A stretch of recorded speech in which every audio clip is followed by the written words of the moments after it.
மாண்புமிகு கழக பொதுச் செயலாளர்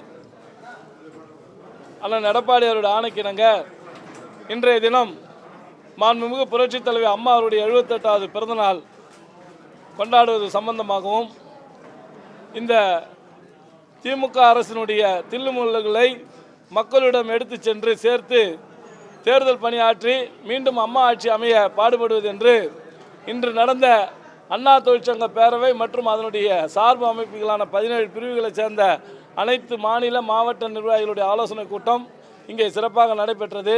இந்த கூட்டத்தில் பல்வேறு தீர்மானங்களை நிறைவேற்றியிருக்கின்றோம். இன்றைய தினம் எங்களுக்கு பெரிய பணி என்னவென்றால், இன்று காலை டாஸ்மாக் நிறுவனத்துடைய அந்த ஊர்வலம் அது முடிந்தவுடன் இன்றைக்கு இந்த ஆலோசனை கூட்டம், நாளைய தினம் இந்த இந்தியா முழுவதும் ஒரு வேலை நிறுத்தத்தை அறிவித்துவிட்டு அதற்கான எந்த முன்னேற்பாடும் செய்யாமல் பேரளவுக்கு செயல்பட்டு வருகின்ற சிஐடியு மற்றும் தொழிற்சங்கங்களுடைய கோரிக்கைகளை நாங்கள் நிராகரிப்பது மட்டுமில்லாமல் நாளைய தினம் எங்களுடைய போக்குவரத்து தொழிலாளர்கள் அனைத்து பணியாளர்களும் ஆங்காங்கே சென்று பணிகளை செய்வது என்று முடிவு செய்யப்பட்டிருக்கிறது. இந்த வேலை நிறுத்தத்தில் அண்ணா தொழிற்சங்கம் கலந்து கொள்ளாது என்றதை இங்கே உறுதியாக நாங்கள் தெரிவித்துக் கொள்கின்றோம்.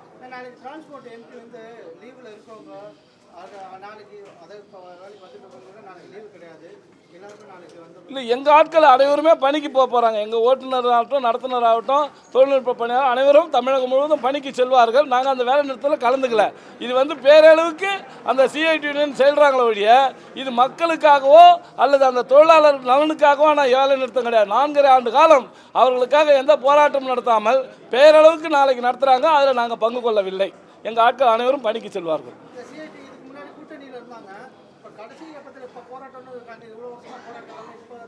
அதுதான் அவங்க என்ன சொல்கிறாங்க, எங்களுக்கு இருக்கும்போது எங்கள் கூட இருந்துக்கிட்டு எங்கள் கிட்ட பேச்சுவார்த்தைக்கு வரும்போது என்ன சொன்னாங்க, இருக்கிறத விட்டு பறக்கிறத பிடிக்குதா. நாங்கள் என்ன கேட்டிருந்தோம், அரசு ஊழியர் ஆக்கணும்னு சொல்லி ஒரு கோரிக்கை வச்சோம். 25% ஊதிய உயர்வு கேட்டோம்.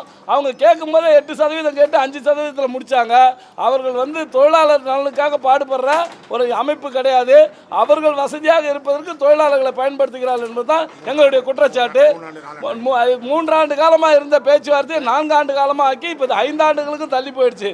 அப்படி தொழிலாளருடைய நலனில் அக்கறை இல்லாத ஒரு தொழிற்சங்கம்னு சொன்னால் அது சிஐடி யூனியன் தான். எங்களை பொறுத்தவரையிலும் எங்களுடைய கழக பொதுச்செயலாளர் சிறப்பாக சொல்லியிருக்காரு, ஆட்சிக்கு வந்தவுடன் நம்ம தொழிலாளருடைய பிரச்சனை அத்தனையும் தீர்த்து வைக்கப்படும் என்று தெரிவித்திருக்கிறார்.